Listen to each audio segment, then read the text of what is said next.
આજે તો ભર બપોરે 43 ડિગ્રી તાપમાનમાં ભવનાથમાં પહોંચી ગયા. આવી રીતના ને એનું બધું પહેલેથી કહું તો ગુડ મોર્નિંગ જય શ્રી રામ મિત્રો, કેમ છો બધા? મજામાં?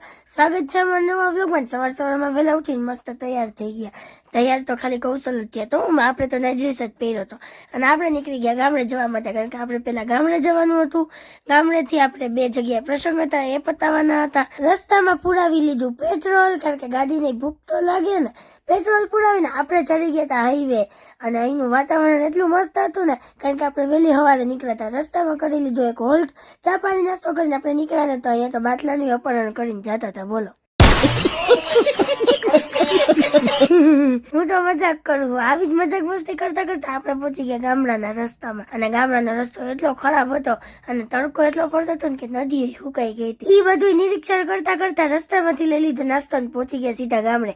ગામડે પહોંચીને પહેલા તો મૂકી દીધી ચા, અને પછી જો આ છે અમારું ગામડાનું ઘર. હું આવી હતી મારા દાદા અને દાદીની ઘરે. અહીંયા ફળિયું એટલું મોટું હોય ને કે મને મકાન કરતા તો ફળિયું બહુ ગમે.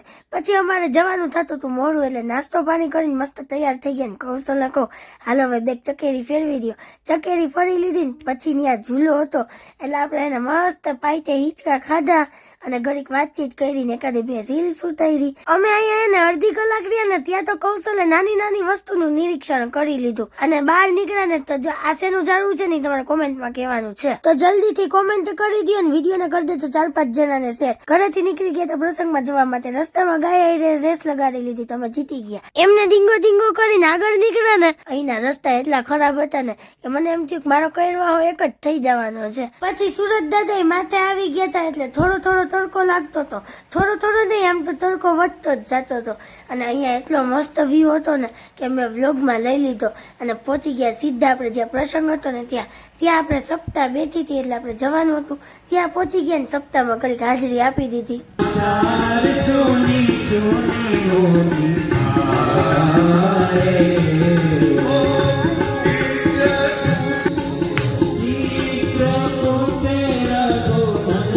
અહીં પ્રસંગમાં હાજરી આપીને નીકળી ગયા જુનાગઢ જવા માટે. બપોરના 12 વાગી ગયા ને, એટલે ફૂલ તડકો માથે હતો.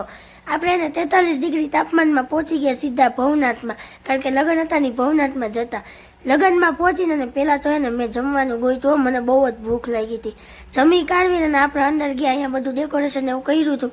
આ લોકો બધા મને ફોલો કરે છે તો એમને વ્લોગમાં આવું હતું. કેમેરો ચાલુ કરી દીધો. જમી કાઢવીને આપણે નીકળી ગયા ઘરે જવા માટે. રસ્તામાં પી લીધી લચ્છી, કારણ કે મગજ તપી ગયો તો. ઘરે પહોંચીને પેલા તો એસી ચાલુ કર્યું ને 5-6 કલાક સુઈ ગયા. પાર્ટ 2 જોવા માટે જલ્દીથી લાઈક કરો, શેર કરો અને ફોલો કરતા જજો. Bye bye.